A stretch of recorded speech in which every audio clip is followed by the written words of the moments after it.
Welcome back, everyone, from your afternoon break. There has been so much to love about today's forums and discussion panels. So many interesting ideas have been put forward on how to combat affordability by understanding that housing needs to be so much more than just an asset. We've heard about consumer attitudes pre and post-COVID, where we seem to be back to square one, where first homeowners are anticipating rising prices yet again, and indeed we're already seeing that. We've heard about the juggle that politicians are having to make about addressing affordability for young Australians and low-income earners who want housing stability, and the desire of most Australians to maintain, indeed build, equity and wealth through their homes. Inequality is a word that has come up again and again and again through these discussions. Should we build a social housing future fund? How can governments, particularly local governments, be convinced to use non-financial means to work with developers to provide low-cost housing? We've explored how different countries are dealing with these issues, where even well-to-do Singaporeans are needing help from their government to access appropriate and affordable housing. We've heard that social housing levels have stagnated as a result of underinvestment and a lack of political will to deal with the needs of lower-income Australians.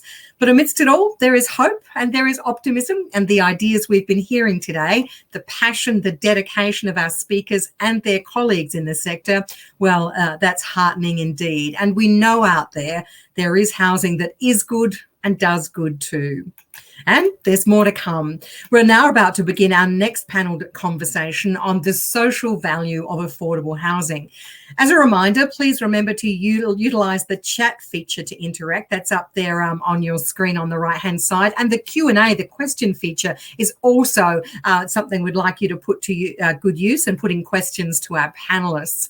Once again, in this session, we're going to be joined by our graphic illustrator, Zara. She'll capture the discussion as it takes place, and we'll see the progress that she makes as it's taking place.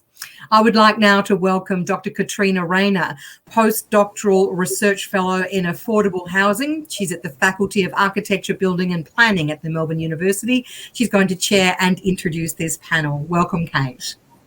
Thank you, Karen, and thank you so much for that excellent summary. It's really exciting to hear the breadth of the conversation that's been happening today, and I've really been enjoying being a participant. And it's also my great pleasure to convene this panel this afternoon. As you can probably guess from the title of this symposium and then the title of this session, this is absolutely a linchpin discussion for 3 days. And one of the reasons I was so excited to convene this session and indeed to co-curate this symposium was to tease out this notion of social value. As some of the speakers I'm sure will mention, social value is a contested and fuzzy term, and the field of research and practice devoted to measuring and mapping it is still really young. Social value is often thought of within a triple bottom line approach. However, social elements have traditionally seen much less attention than environmental or economic considerations. Social value in the built environment has generally been defined quite narrowly to consider employment programs and apprenticeships during construction, but we really want to expand that conceptualization. Those thinking about social value are increasingly thinking about health and well-being, about community cohesion, positive emotional affect, community participation, and educational outcomes. And they're thinking about it from project inception all the way through construction, management, and ongoing connection to place. So we begin today with a pre-recording from Professor Flora Samuel, because it is 5 a.m. in London. Flora is a professor of architecture in the built environment at the University of Reading, and also a co-investigator with the UK Collaborative Centre for Housing Evidence, where she leads the research stream focused on place. Of particular relevance to the discussion today is her world-leading contribution to the topic of the social value of housing, and more specifically, the social value of design. Her most recent book, Why Architects Matter, Evidencing and Communicating the Value of Architects, explores the issue of design value and its effects on people. She's also the lead author of the Social Value Toolkit for Architecture, a co-designed resource to help architects measure and communicate the value of their contribution. And she'll talk about this in her presentation. And we're particularly lucky to be hearing from Flora, given the social value debates in the UK. The UK brought in the Social Value Act in 2013, and this act requires public service commissioning to consider how to also secure wider social, economic, and environmental benefits. In some contexts, this consideration of social value can comprise up to 30% of procurement decision-making. And given that we are now, as we've heard, a year on from Victoria's big housing build, now is a perfect time to be thinking about how we embed social value in any future decision-making, particularly surrounding housing. So we begin with a presentation from Flora that will last about 30 minutes. Following that, I will share a recording from Sarah, a lived experience expert who will speak about the social value of housing from the perspective of someone who has spent 25 years living in a boarding house and is in fact moving into a new home today. We will conclude with commentary from Mitra Anderson-Oliver from the Department of Jobs, Precincts and Regions, and Laura Mahoney, the Chief Impact Officer of Launch Housing. So we'll pass over to Flora's recording now. Thank you. I would say I'm not going to present anything very tidy out of this because social value is a very emergent field in the UK. And perhaps that's the single thing that I can do is to illustrate the different strands of work that are going on. But I think things are starting to come into focus, which is quite exciting. And they're starting to align a little bit with policy, which is even more exciting. So I'm going to talk from a UK perspective, and I'm sorry about this. I know that there's an emergent social value world happening in Australia, quite a strong one, and I'm part of a research project with the University of Southern Australia on social value, and I'm told that there are social return on investment proxies and a lot of excellent social value infrastructure in Australia, which you cannot assume to be happening in other countries. Okay, so I'm going to talk a little bit about social value and procurement in the UK. Alan asked me to talk about that. This is a very dark and mysterious area. I'll attempt to say something about social value in the context of the built environment, and then a little bit about the RIBA social value toolkit for architecture that we produced and why we produced it, and then moving on to my great passion, which is I believe that social value is meaningless unless you know where it's happening, and therefore you've got to map it. And we produced this special edition of architectural design on social value in architecture, which it's more of a global picture of social value than the one I'm going to present today, if you want to get into that a little bit more. Social value in procurement. In a way, procurement was what got us got started on the whole thing. I mean, Alan mentioned the RIBA Research and Innovation Group, which he was part of. And I remember back in about 2013 hearing about this piece of legislation, the Social Value Act 2012, which nobody was talking about and nothing was happening about. And it was such an exciting idea. Interestingly enough, because before we began this, this initiative, this Public Service Social Value Act, was spearheaded by the Conservative right-wing part of government, but then became an all-party group because they felt that the way that procurement was happening was so poor. And the idea behind it is that everything that's using public money has to demonstrate social value. Simple as that, really. But it wasn't really, it was obscure whether it related to the built environment. But the point is that, and if you go back to the Hansard kind of redactions of what was said, it's still not clear. But importantly, everybody assumes it is relating to the built environment, and that's opened up an incredible opportunity for us all. I mean, I'm based in Wales, I should say, so each country has got a very different planning system, and Wales has amazingly enlightened Wellbeing of Future Generations Act 2015, which is all about well-being, but most importantly, the well-being of future generations, always thinking forward to what you're doing.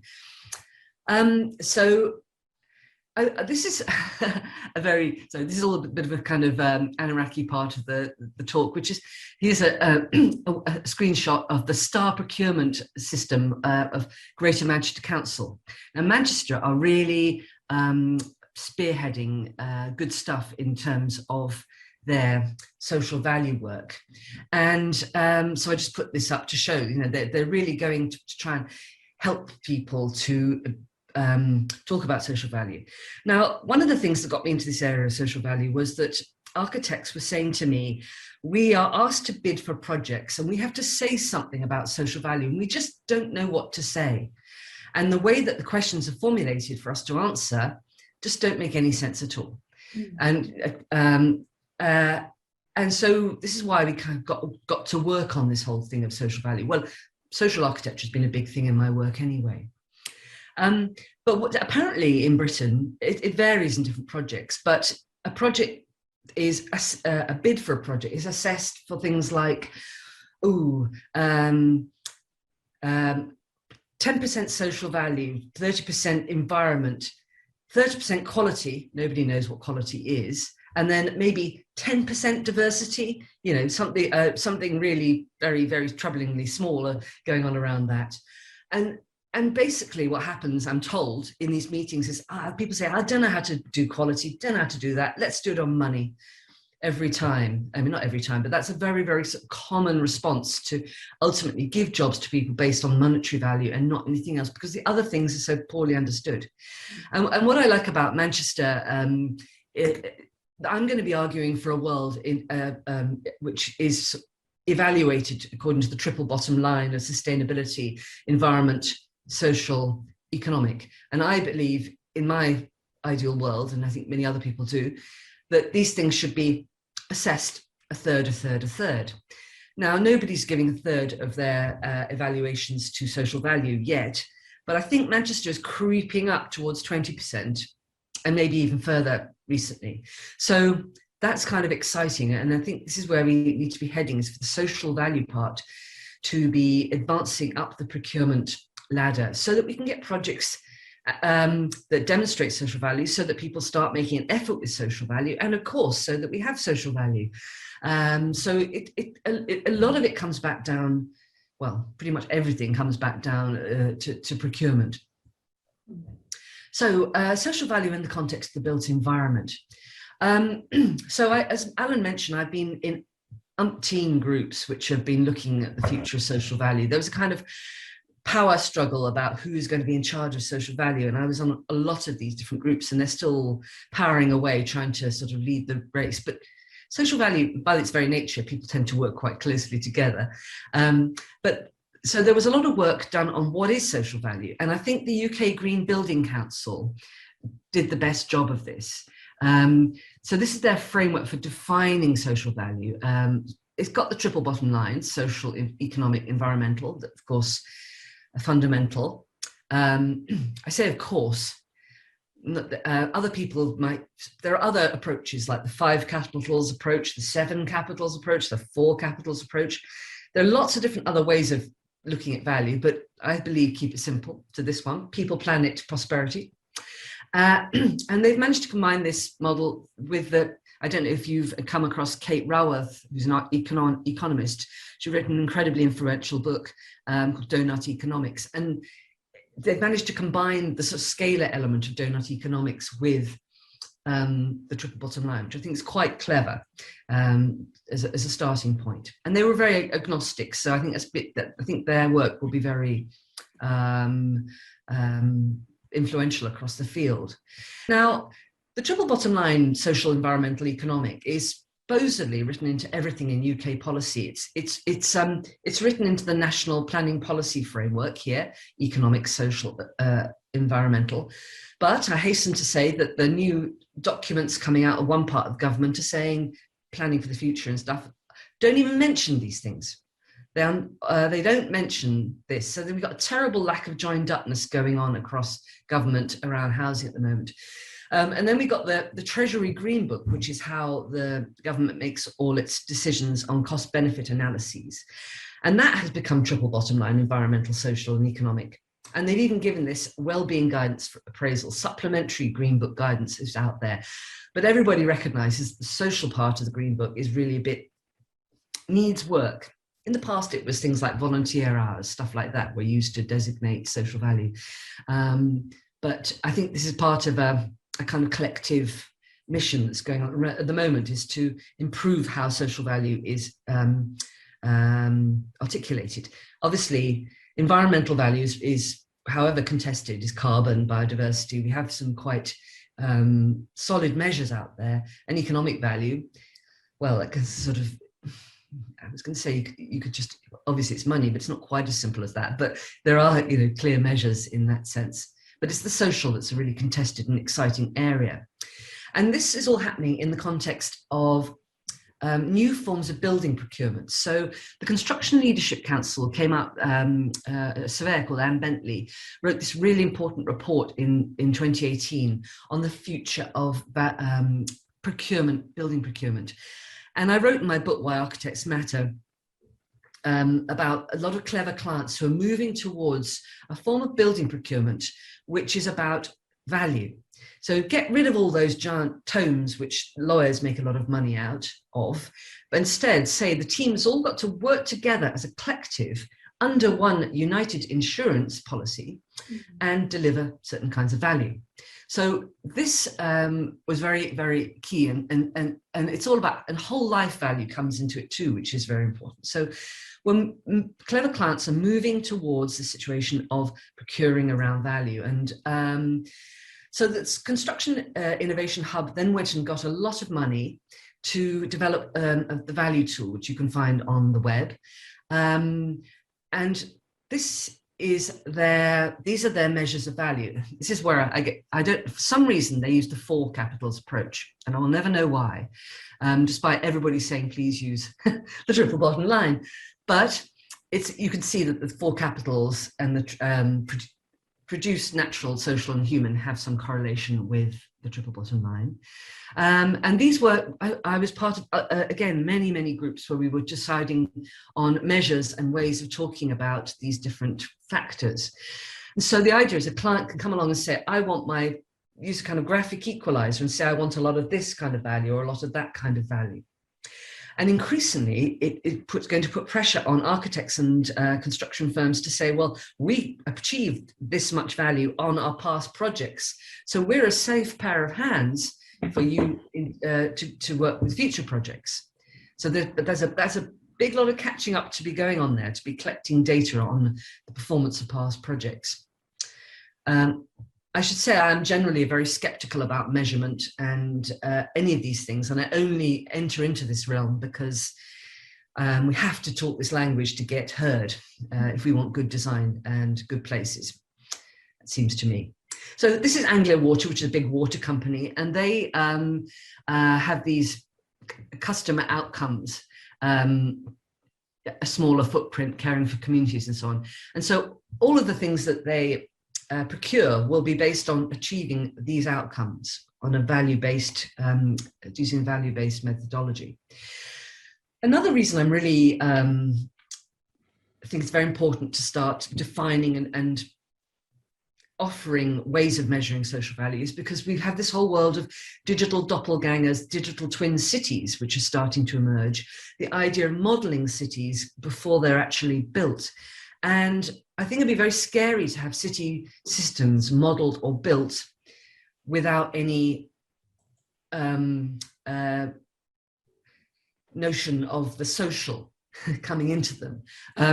If you're familiar with Criado Paris's book on invisible women, you start seeing that the whole world of data is totally skewed towards the people who've made the data.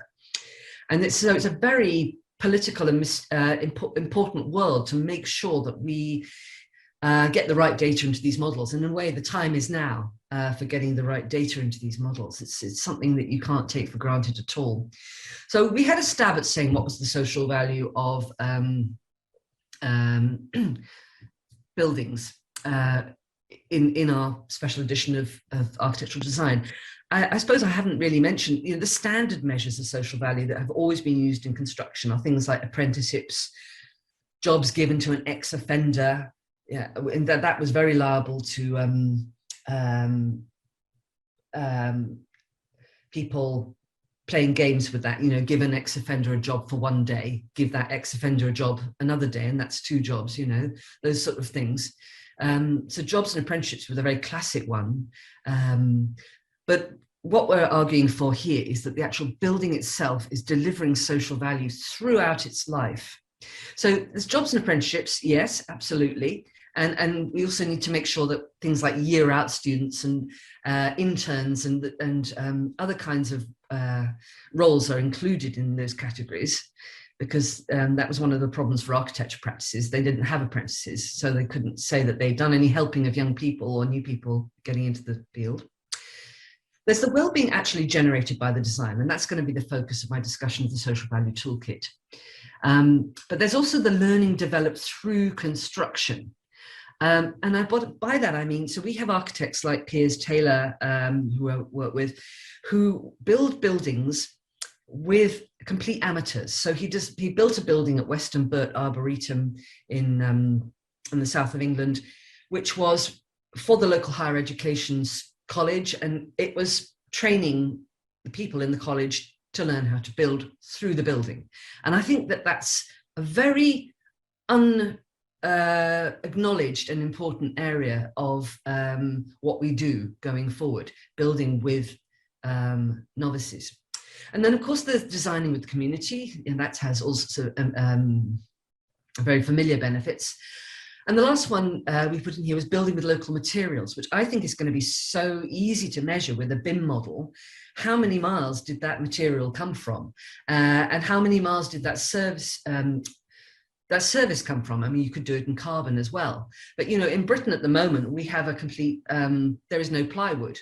You know, we don't have petrol, we don't have plywood. There's lots of things that are really stopping construction going on at the moment. And hopefully that means that, because we have a trade deficit on building materials, hopefully that means at last we might be cranking up the local construction industry, which would be just great. So those are things that, some of the ways in which we believe that social value building comes into things. Okay, so Alan mentioned the social value toolkit for architecture, and this was a bottom-up initiative developed with a big group of practitioners who did it pro bono and did great stuff. So we wanted to develop a practical, simple toolkit for evidencing and measuring the social value of design, something that people could use when they were asked to fill in these social value forms. Now, it has had some impact, and some people have told me they've had much better success at filling in the social value forms. But until we can get the social value forms themselves changed, we haven't got much of a chance. So it's kind of chicken and egg thing. And I might be going on about these social value forms rather a lot in procurement, but the thing is about them that they, you know, it's razor close in these procurement bidding situations. And if you just get that tiny bit of advantage, you can get the job. So we wanted a simple practical toolkit. We wanted to help architectural practitioners to think about the impact of design through qualitative and quantitative post-occupancy evaluation, going back and checking that the building works. Still very, very few people in the UK or practices are doing post-occupancy evaluation. And we've just done a report for the Architects' Council of Europe on the state of post-occupancy evaluation across Europe, which is absolutely dismal. So there's a lot of catch-up if we're going to get our data ducks in order for this new era of evidence and value. And also to help decision makers include the social value of design and policy and procurement. And I would say that this toolkit has changed the flavor of conversations. I mean, maybe they would have changed anyway, but maybe it nudged it on a little bit faster. It's not just about jobs and apprenticeships. You have to think about the building itself over its life cycle. And one of the things that's great about, I showed the Value Toolkit Construction Innovation Hub tool earlier on, that is about measuring value for its life cycle, which is so key. So we had a first workshop at HTA Design in London. We had some experts from the Economics Foundation and various other places come and talk about what we could do. And then we began a kind of working group, working it through. We did a literature review of grey literature in the area to see looking at wellbeing literature, and discovered that, lo and behold, and I'm not expecting you to be able to read this, but the idea is that everybody's using different words for the same thing. There's an awful lot of agreement on what is good, but everyone uses mildly different words. And there are other things like natural capitals and other things that come into the story, the world of biophilia and all of that stuff.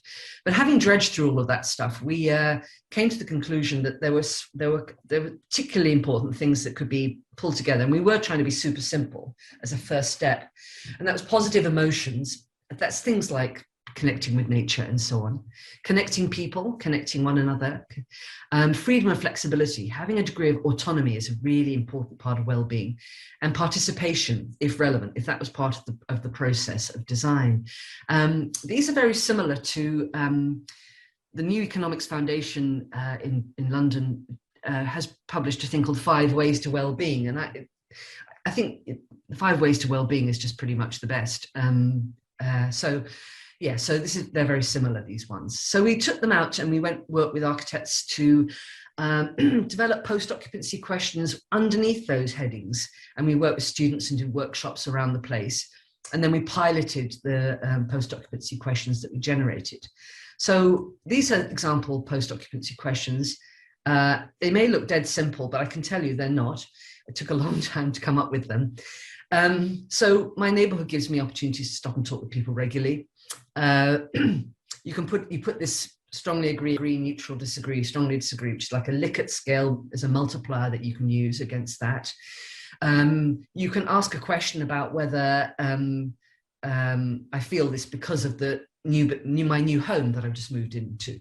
In an ideal world, you'll do a baseline survey and then you'll do a survey once people have moved in, but never really quite like that. So you can ask a question that acts as a multiplier on how much the actual building itself has impacted on you. And these questions relate to social return on investment monetization proxies. And social return on investment is become a very established way of monetizing social impacts. Personally, I don't think social impacts should be monetized, but sometimes that's where local authorities in Britain are going. And what I mean by a social return on investment proxy is like it costs £38,000 to UK PLC for one depressed person for 1 year. So you start asking questions about, and you can quickly get to the questions around how much the building that they live in maybe impact on their state of mind and so on. I don't include a slide on the social return on the proxies because they're all very heavily guarded secrets, and I don't want to tread on anybody's IP, but you can go and find that stuff on the web if you look at the Social Value Portal or the Social Value Bank or someone like that. So the Social Value Toolkit's been published, and it's got this library of questions. It's got proxies for the monetization of design. It's got a social return on investment method statement. It shows you exactly how to make a calculation if you want to. And it's got guidance on ethical good practice for surveys, because we found that most architects have not been trained in ethical good research practice. In architecture schools now in Britain, that's certainly at Reading, all students have to do that right from year one. But architects have to know how to do ethical good practice to ensure that they're not hurting anybody. So we published that. But at the same time, we were working on this project around mapping social value, because actually what social value is achieved, it's where it's achieved is really key. It's no use bundling, you can have a political constituency in which has a really poor area and a really rich area next to each other, very common. But bundling it all that together, the social value, is not going to give a realistic picture of the fact that it's different social values are happening in different parts. So this project happened in parallel. We used the criteria like connecting and healthy lifestyles and so on to work with community groups in Reading on an estate with kids, with old people, making maps using these stickers. The colours relate to different criteria in the social value toolkit. We found that map making, people really got it. School teachers were really happy. We found all sorts of things about kids barely going outdoors. But we made these maps, which were covered in stickers and writing, which we then tested back with the community in various kinds of ways. And it resulted in these maps of where people felt connected, where they did their activity, where they felt positive emotions. And we tried another one where they taking notice, in a way, mindfulness. And it's interesting, it's one in the corner is a cemetery. You start seeing cemeteries so useful for all sorts of things in a very congested place, and ended up collating them into what was called the happy maps, where you start seeing hot spots of social value happening. Now, it was very interesting at this time, they closed down a swimming pool in this area, which is a tragedy because the kids had nowhere to go. And they sold that site for key worker housing. Now, if we had the chance, we could have mapped and evaluated the impact, the social value impact of doing that decision. So the council could have weighed up, and I think councils are really interested in having evidence-based ways to weigh up different options on what's a good and bad process going forward.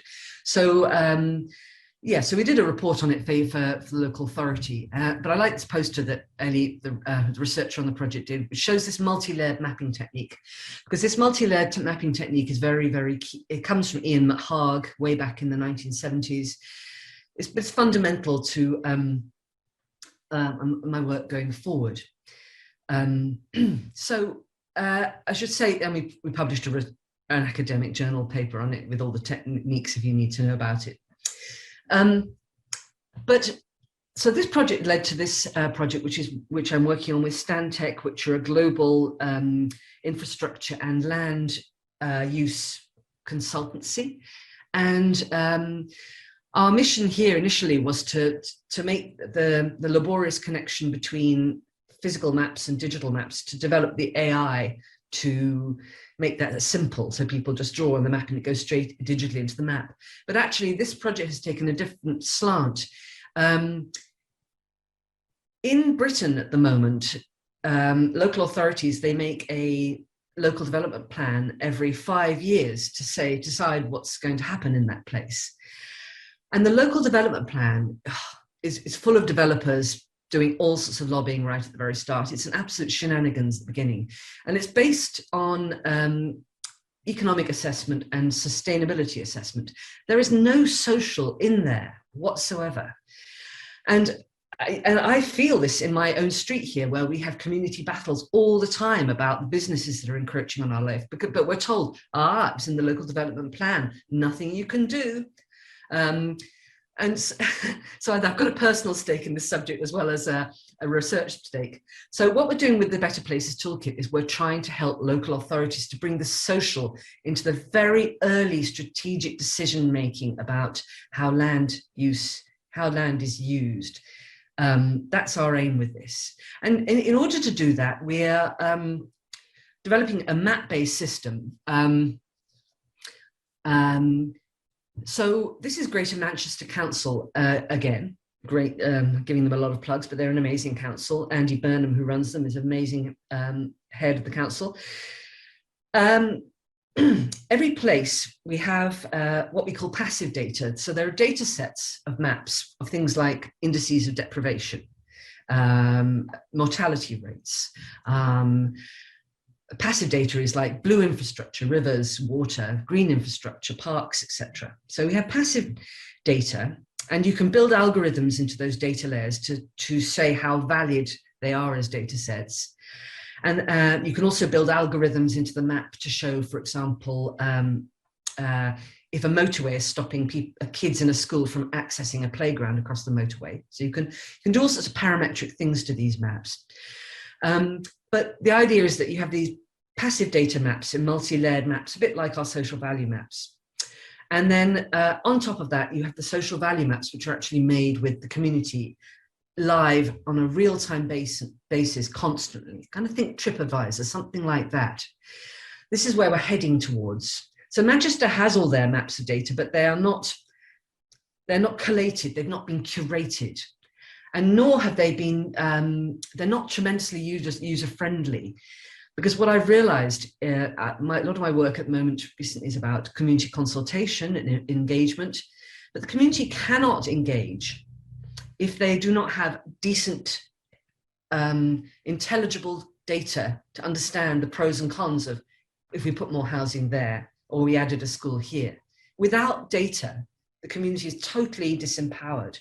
And I've experienced that myself in Cardiff with our local development plan. Not least also the way that consultation happens is really unintelligible and really time consuming. So I have come to realize that availability of data is part of the whole community consultation and engagement agenda. So this is the project where we just started. It's exciting. It's nearly £1 million from the Arts and Humanities Research Council in Britain, which is quite a lot for them, on community consultation for quality of life. And this builds on the map-based approach. We've been doing it in all 4 nations of the UK, and we are going to use our map technique, our social value mapping technique, to try to find out best practice in terms of digital and face-to-face consultation and the interfaces between digital and face-to-face consultation in pilot projects across the UK. This is particularly important since in the pandemic, in some places, consultation stopped altogether. But ultimately, the hope is to get these maps of social value of areas, which can then be overlaid with the other kinds of maps that are in existence. And that actually those maps, given the technology, can be constantly updated in a real-time fashion. And we're working with Commonplace, who are a digital consultation map organization. This is this kind of map they do. They're just updating their interfaces, getting much more swanky. But basically, it's about people putting pins and saying where they feel things. But you can imagine that this data could be collated and made into these heat maps that, like the ones we did of Reading. So I believe that this planning is going to become very digital. In Britain, the planning system is broken completely, lack of funding. It's just the planners are on their knees. They're basically barely managing to get through the planning permissions that they've got to deal with. It's very perfunctory. They need investment to digitize a lot of their activity, to enable them to put their brain cells into the most important place, which is widening participation, I would say, and making sure that we get the places we need. This is a photo from Scotland. Scotland has very enlightened policy, but the idea being is that they'll have a very large-scale mappings and which match up with very local, hyper-local maps that you can start gathering all this data in a very cohesive way. Now, we, of course, have a problem in Britain, which is the aristocracy. And we don't even know who owns quite a lot of land in Britain, and it's couched in tons of privacy, because, as you know, money laundering and it throws up huge issues about iniquity of land. I mean, you've got issues, I know, in Australia, but I think it's going to be quite a powerful force. And ultimately, if you can get these maps made where people can constantly input into planning decisions, then they can start being asked to vote. And Better Reykjavik in Iceland is an online platform which enables people to vote very directly on whether they want this or whether they want that. Participatory budgeting, which is becoming a very growing field. But it has to be done digitally and face-to-face, because it's just not enough to go entirely digital. So this is where I'd love the world if it went. So this is a project we're doing with Victoria in University of Southern Australia. It's about social value of extreme mixed use urban development. So that's going to be kind of exciting project going forward. So in conclusion, the rise of the social value agenda is a really important opportunity to make better buildings and places. I'm sure that goes without saying. But really, ultimately, procurement needs to change to ensure that it's consistent and fair, and adequate consideration is given to the full range of social value contributed by the environment. So I would argue that design value, good design, is the triple bottom line of sustainability, economic, social, and environmental value. And I think we need to be very clear about that, and because architects very often say, if somebody says, how can you demonstrate that what you've done is good? And they just sort of fall apart. You can start saying, that's what I'm doing. I'm delivering these kinds of value. And in the UK planning policy, our new construction innovation hub tool, which I suspect will creep into other countries, and digital twin technologies seem set to fall in line around a similar understanding of value. And at the fundamental bottom of all of this is post-occupancy evaluation. Even it doesn't have to be ornate. It could be as simple. I often say it can be as simple as an architect does up a coffee shop. How many coffees were sold before? How many coffees were sold after? In a way, you have to decide what is your key criteria that's important to your organization. So that's it. We're entering into an era of value-based, map-based, code-based adaptive planning. which needs to include constant input from the community if it's going to be both inclusive and democratic. So thank you very much for listening to me. Lots of people, oops, I should give them credit, lots of people worked on this project besides me.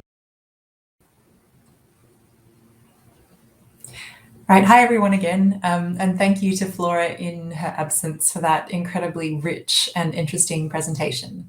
So we're now doing quite an abrupt change of emphasis. We've gone from something quite urban planning, quite architectural and I guess broad ranging to something far more personal. So I'm now playing a recording from a conversation with Sarah. Sarah isn't her real name, but she's asked for an alias to be used. And we chose a pre-recording for the best reason possible, which is that Sarah can't be here because after 25 years living in a boarding house and multiple periods of homelessness over the course of her life, Sarah is actually moving into a 2-bedroom social housing unit today. So I had the absolute pleasure of interviewing her the day after she had received the news that she'd been offered this apartment and could live in it for the rest of her life. So it's a very raw, emotive response, I guess, to this piece of information. So please forgive the audio quality and the lack of imagery. Sarah didn't want her face shown for anonymity reasons. That's a hard word to say. And the reception's a little crackly. But we'll pass over to that recording now to take this really personal take on the social value of housing. Actually now, I went to view a property yesterday. I couldn't believe it. They offered it to me and said, if you want this insurance for the rest of your life. Yeah, I couldn't stop crying. I said, I can't believe you. She said, yes. She said, we're looking for someone who's mature, who's good at the rent to maintain the property, and your reference is good. The other lady came to me this morning when we asked and said she didn't want it because it doesn't have a double kitchen sink. It wasn't good enough for her. Oh, wow. I said, well, she's a fool. And when I woke up today, I had to ring someone to check that I wasn't leaving it. So talk me through it. What's your first impression of this apartment you're moving into? What are you excited about? There's no mice, there's no cockroaches. Number one. It has two bedrooms, 2 bathrooms. The master bedroom's got an ensuite built-in wardrobe. So she showed me where my car parking spot was for my support workers. She told me that this is probably the bedroom to you with the master bedroom of the ensuite and the 2 built-in robes with glass sliding doors. And she said, what do you think of this one for your carer or your support worker? And I said, I wish my support worker could come over now. She won't believe me. Well, it means I can use my NDIS package, which I've never been able to use because no one can come here. I can have a friend over. I can have a visitor. I can cook a meal.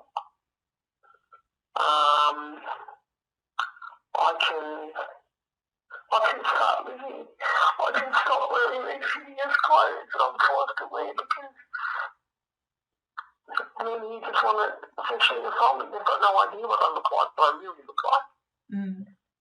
So sadly on the weekend, as I bagged up in the big orange garbage bag all my clothing, I looked at some of them that had the tags and everything on, and some I realised that a couple of them there, a lot of them I told off, but a couple of them there are about 6 years old.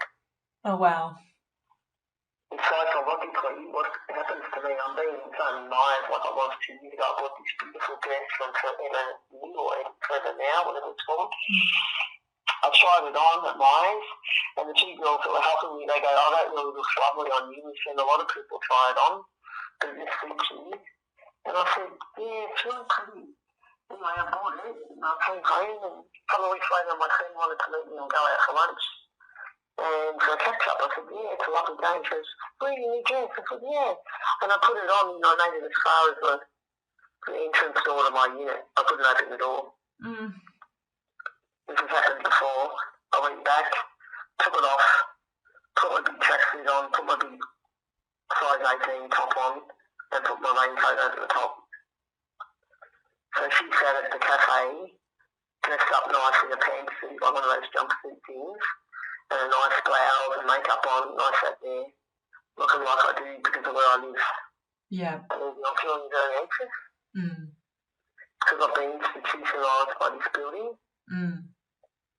and making the sacrifices all the time just so I can live here.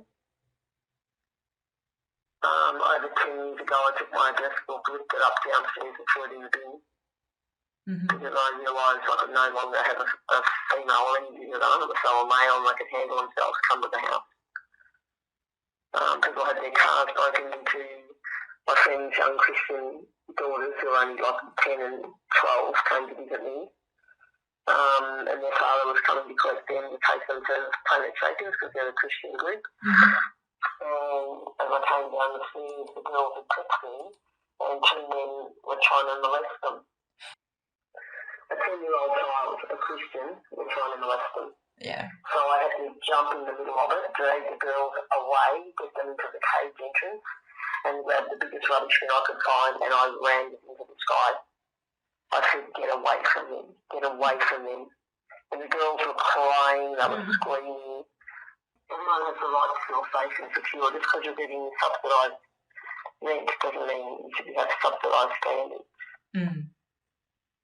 Doesn't mean I should be living with cockroaches and mice for 7 years because of a problem tenant downstairs. And what do you think your life is going to look like when you move into this new place? After a few months or maybe even a few weeks, I'm going to get the dresses out of the wardrobe and I'm going to put them on and wear them and walk up to the bus stop. I'm going to get done the hairdresser, get my hair cut and coloured again and wear my hair down. I'm going to wear my sandals. I'm going to carry my new handbag. Yeah, just little things, baby steps though. I'm going to have my friend come over and teach me from scratch how to cook again. I do like a lot of fish. I'll be buying a George Foreman barbecue grill. My spare room for the care will be set up for my weights, so I can do my exercise physiology on Zoom and then go to the gym twice a week.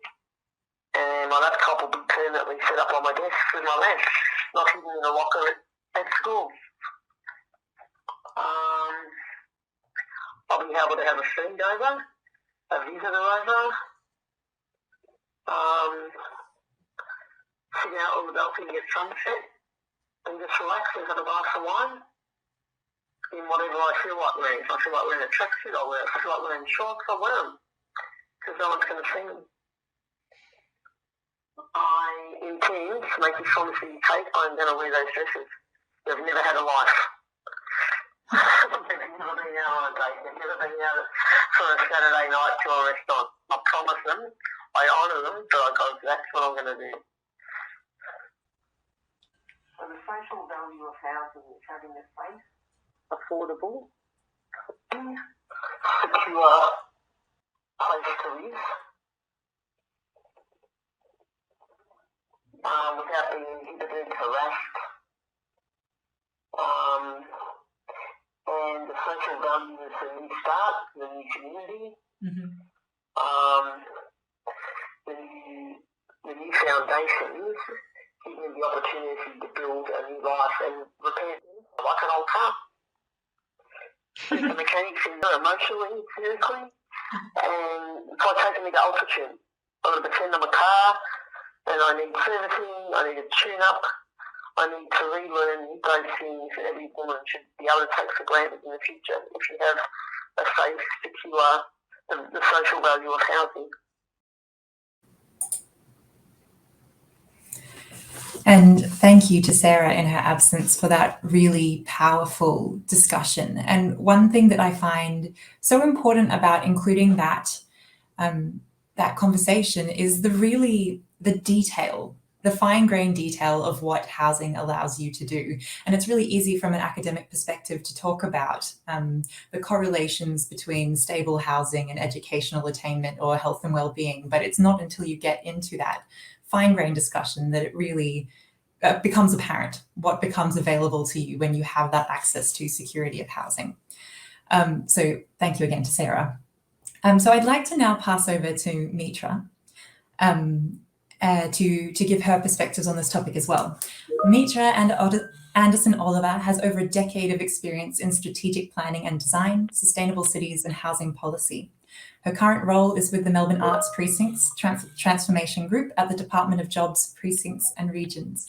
However, she's had a career that has spanned government, not-for-profit sector and the private sector, with the concept of social value flowing as a strong theme throughout it. So we're really lucky to have her joining today. Thank you, Mitra. Thank you, Kate. And thank you so much to Flora for her presentation and Sarah for that really, beautiful exposition of what it means to have a home. And of course, thank you to the audience for being here with us today.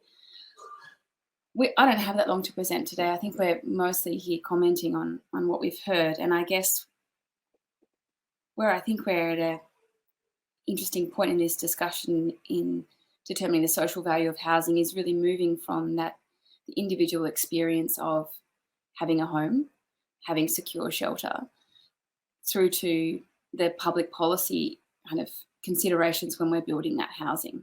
And so I think, as sort of opening remarks, I'd say I think, Sarah absolutely summed it up in what she said about what it means for her to have a home and what the social value is for her. For her, it's about safety. It's about a sense of security. It's about not being harassed and having the freedom from being harassed. And from there, it's about having a platform from which to build her life and to live her life, and to have a sense of agency that she can go and sit out on her balcony, have a glass of wine, she can have friends over, she can access all of the other benefits that should accrue to her as a person in our society, including having an NDIS package and being able to have a carer and live in. So I don't think there'd be any argument amongst this group or even, in the wider policy sense about the social value of providing affordable housing from that personal level. I think where the conversation was happening, maybe from Flora's point of view and the kind of work that I've been in, is trying to articulate how do we, when we're building new housing, not move almost further on from defining the benefit to the individual who receives that housing to understanding how can we take advantage of the process of delivering the affordable housing to create additional social value, or in fact to not detract from the social value that already exists in the place where we're building that housing. So I think, to illustrate that, I would say where, you're moving away or trying to build upon this idea that just the unit of housing is enough. I think what I'd like to say or add to the conversation is it's the process of the building of that housing that also can create or detract from social value. And then after that, it's the governance of that housing, if we're talking about a social or public housing model, that also can create social value or limit it. So I think in some of the work that I've been personally involved in my previous role at Impact Investment Group was trying to come up with a framework where you could, if you like, baseline a community's experience in a local area, and then have some confidence that as you're intervening in that area, so you're building the housing or you're redeveloping the housing, that you are in fact creating social value and that you're not simply detracting from it or creating a kind of a net zero result. So what we came up with is what we're calling a net community benefits methodology. And I think in some ways I feel it's very much a kind of high level kind of perspective I'm going to show you. And, compared to the work that Flora is doing in the UK, it's relatively simple, but I'll just pop it up on screen here. Let me just share my screen. So where are we? Share this. Sorry, give me one moment. Should hopefully have that up on screen now. Sure if the operators they can tell me in the notes it's up or not. Yep, there we go.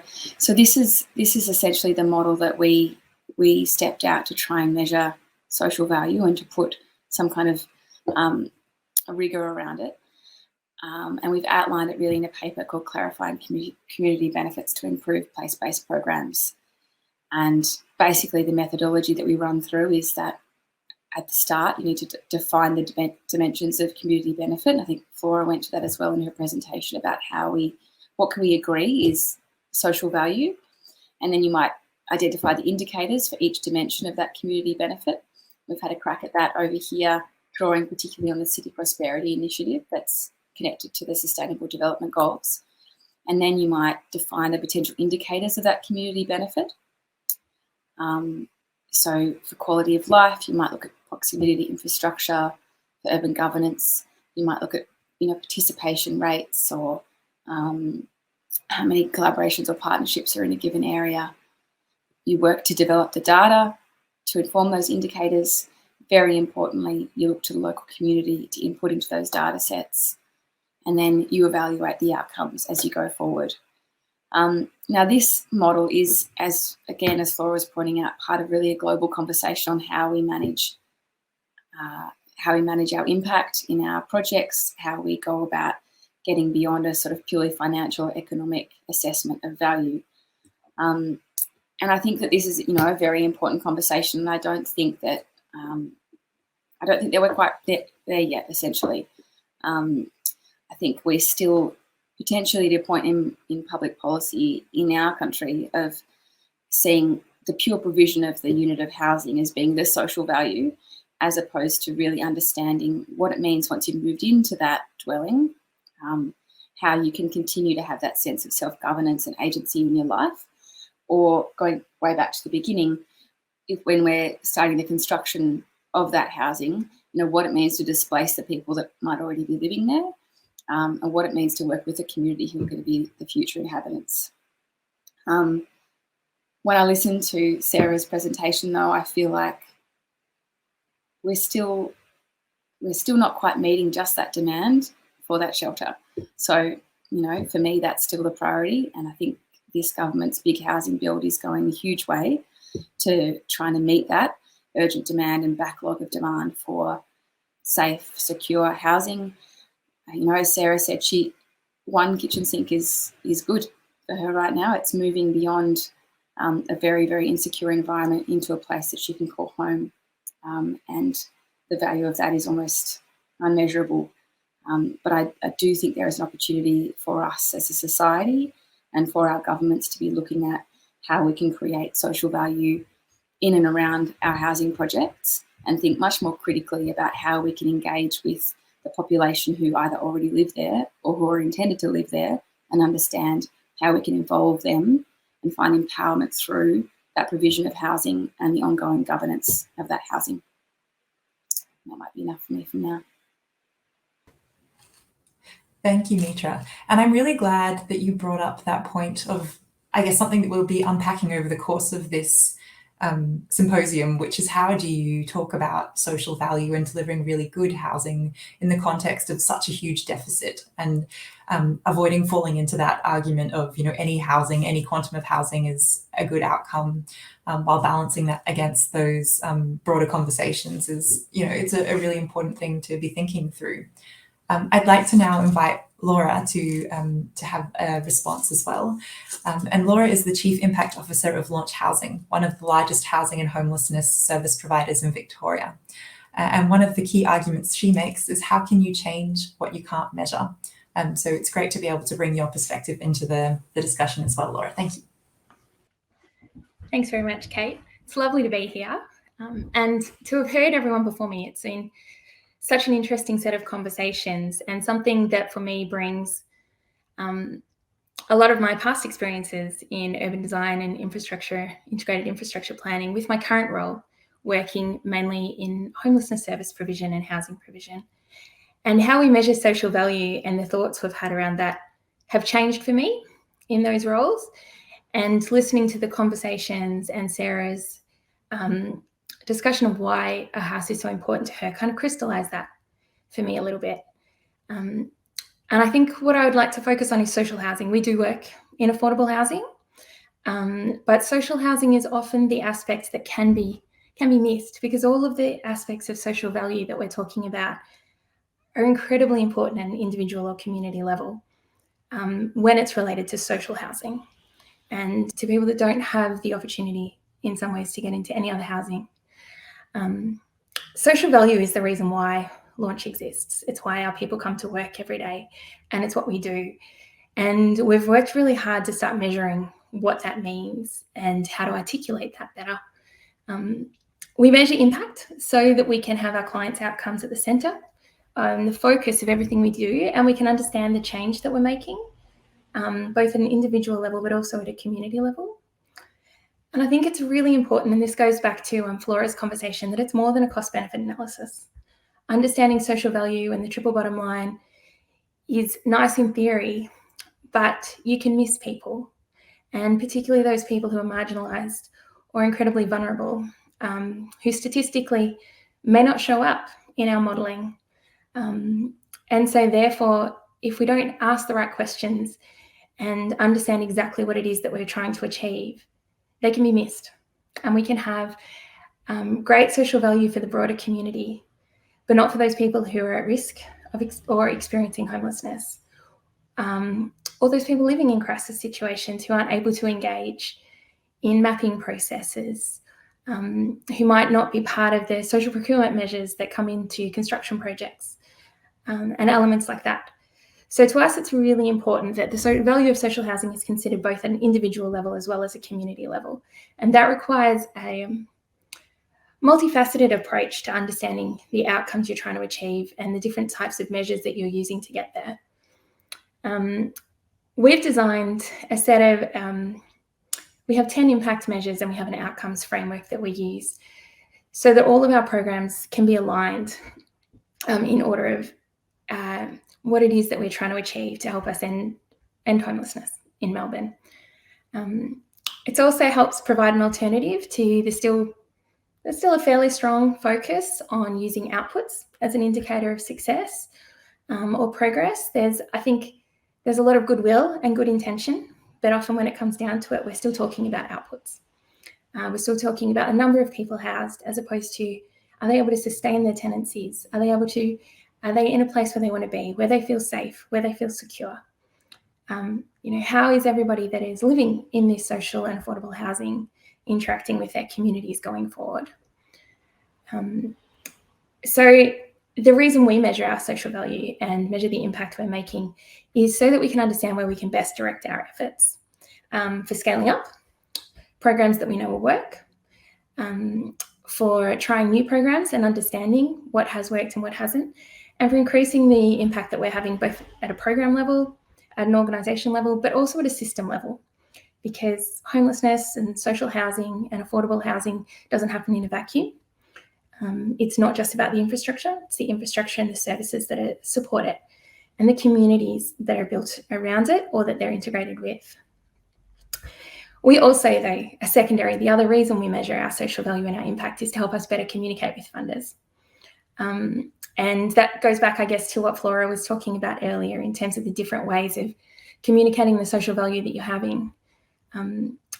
We need to be able to communicate the impact and the social value that is happening for the people who may not appear in, standardised modelling or data sets, that may not benefit from the social procurement requirements within a construction tender.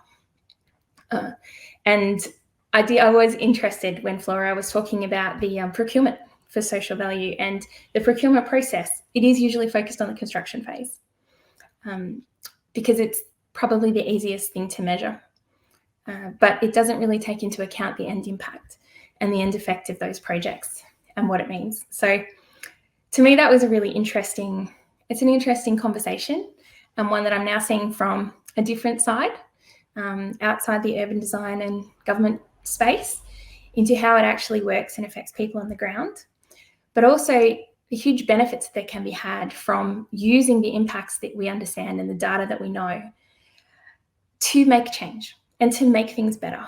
And given the audience and the topic here, I thought I'd just do a very short case study on how we use what we measure. Some of you may have heard of a project that we've got underway at the moment called Family Supportive Housing. It's a current example of how we're using an understanding of social value to design a new housing model.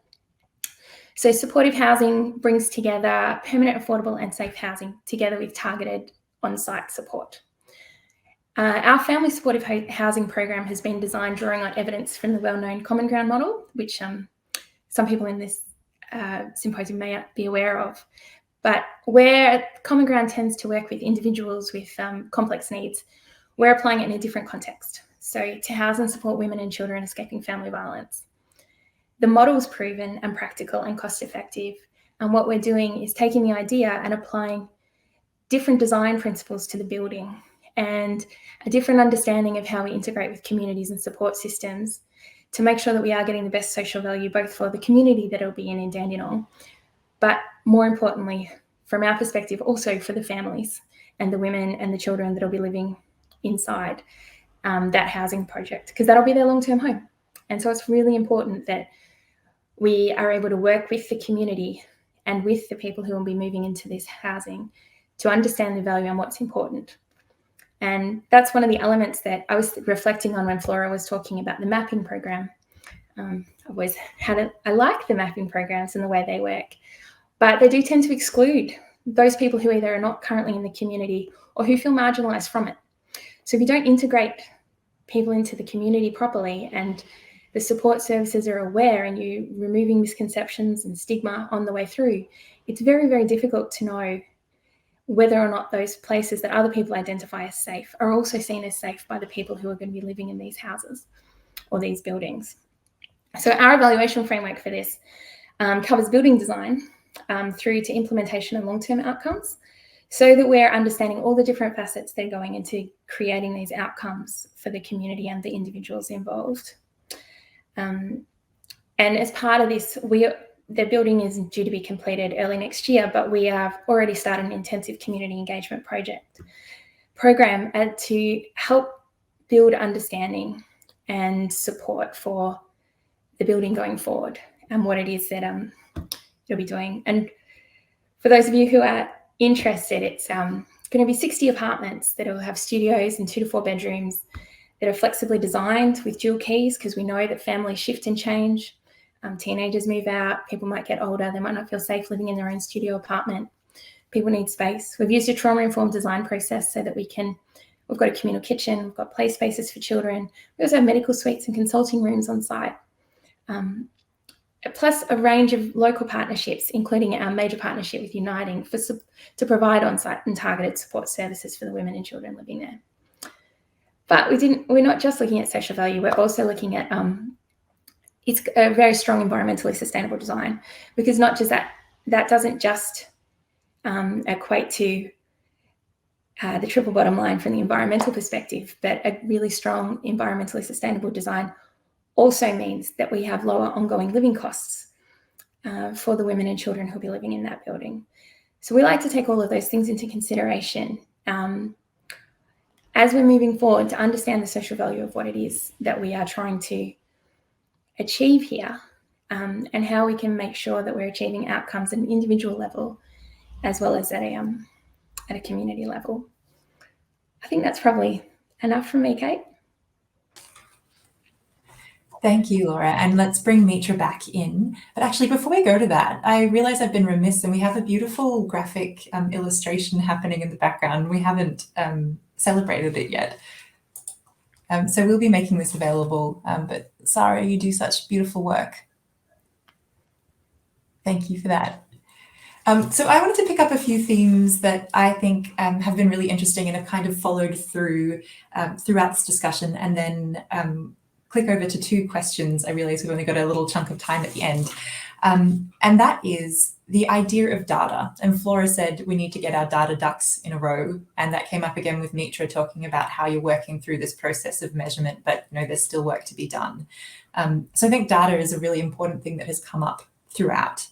The other thing I think that's come up really strongly is the idea of institutionalization of this idea of social value. And while we're creating good data, if no one is celebrating it in procurement decisions or embedding it in their government tender requests and things like that, then, you know, there's that lack of connect, and how do we get to that point? And the final thing is this idea of representation and participation, that we might be talking about social value for people, some parts of society, but we're not talking about social value from the perspective of the most vulnerable. So there's those themes, I think, that came through really strongly for me. And perhaps this is going to a question that we just received, which was about advice for students preparing to get into architecture school, who are really interested in this notion of social value. And, you know, I think the university does very good design-centered education, but are they shining a light on this idea of social value? To both of you, actually, with your backgrounds in urban design and urban issues, what advice would you give to someone looking to learn how to more thoughtfully change the locality of communities?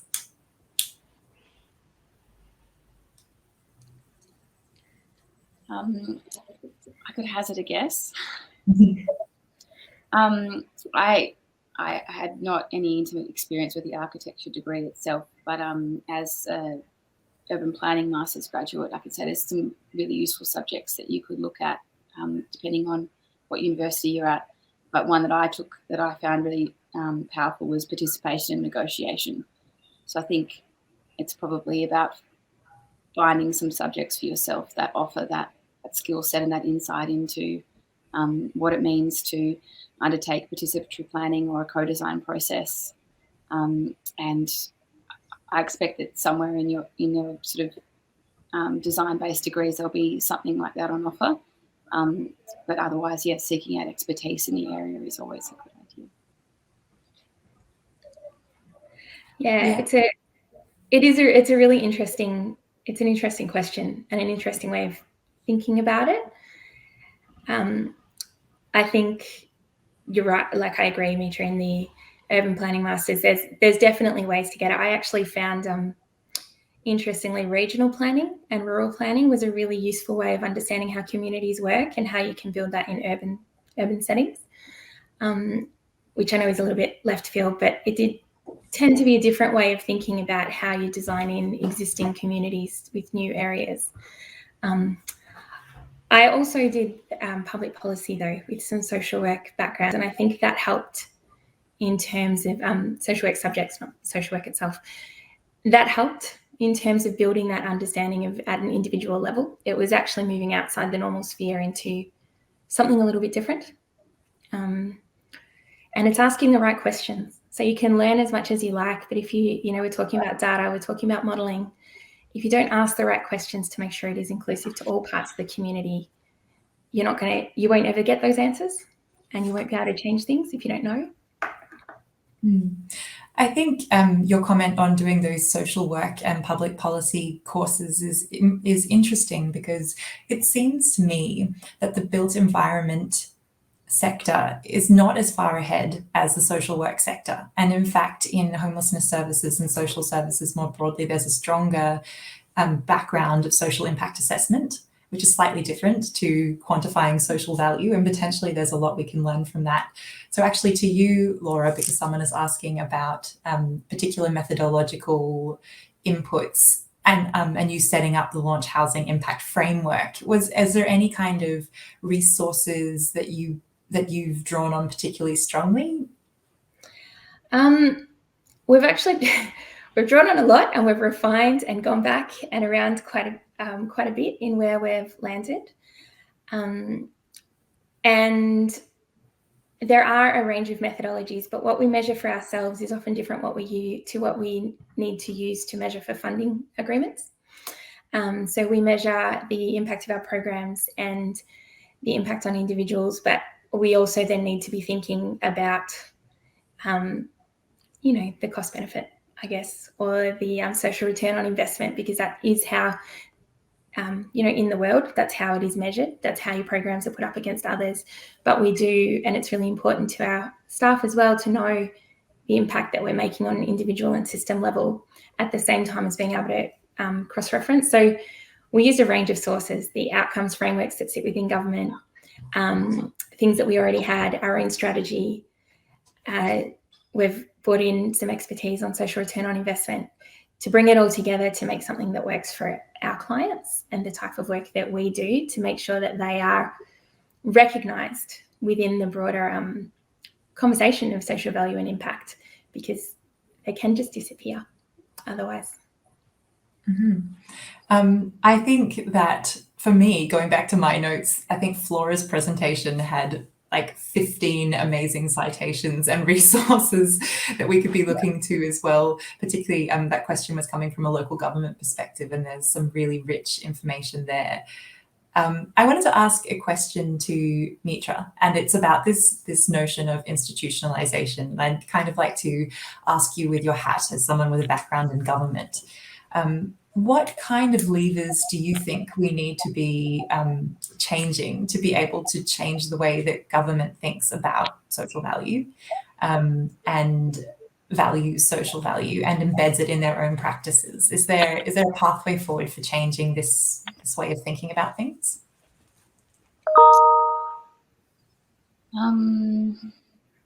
That's a great question. I think that the government is very, I feel like, switched on to the idea of social value and to including communities in the conversation in a way that perhaps they haven't been in the past. I think that what we in Australia need is probably what Flora was showing us that the UK has, and is stronger legislative and policy frameworks that, if you like, demand that level of accountability to a social value framework, which we don't currently have in this state or really in the country more broadly in terms of investment, particularly in housing, let alone just roads, transport infrastructure more generally. So for me, that would be the critical pathway through, would be work done on putting in place frameworks for social procurement, frameworks for the measurement of social value and the tracking of that. So there's a level of accountability there that's unavoidable. I think that our bureaucracy in Victoria, I can't speak for other states, is working incredibly hard to try and deliver the big housing build, pedal to the metal, to really, get this money out of government and on the ground. And so people like Sarah across Victoria can have more homes. So there are more places for people to go that are safe and secure. And so I wouldn't want to cast any aspersions on that or underestimate the huge effort that is being put to that. But yeah, frameworks for accountability, I think, are critical. And without those measuring devices, you can't see what you can't measure. I think we are going to be a little at sea in Australia until we have that level of rigour. Yeah, agreed. And I think it's also, there's a government component, there's a not-for-profit sector component, and then there's Flora's comment on the need for post-occupancy evaluation as well. And that's something that, as the Faculty of Architecture, Building and Planning, is a role that the university sector can be taking too, is improving those kinds of elements. So thank you so much, both of you. Thank you to Flora in her absence. Thank you to Sarah in her absence for this really rich conversation. I'm going to pass back to Karen now to take us through to the next part of today's proceedings. Thank you so much to Kate, but also to Mitra, Laura, Flora for another great conversation. And of course, Sarah's incredible story. I think it was very hard not to be moved by her story. And as Kate was noting, that granular detail, to me, it was the mice and the cockroaches. So really quite an extraordinary story. So I think we're all better off from having heard that story. We are going to now take a quick 10-minute break before we head into our final session. And that's Vienna IBA, Demonstration Projects as an Instigator for Facilitating Change and Social Value in the Housing Sector. And if you haven't yet, check out the networking features available on this platform. You can talk to each other. What you need to do is head back to the lobby, search for some attendees there, and invite anyone you like for a virtual call or send a private message. So I'll see you actually in about 12 minutes. We're going to be back here at 6 o'clock. Looking forward to seeing you then.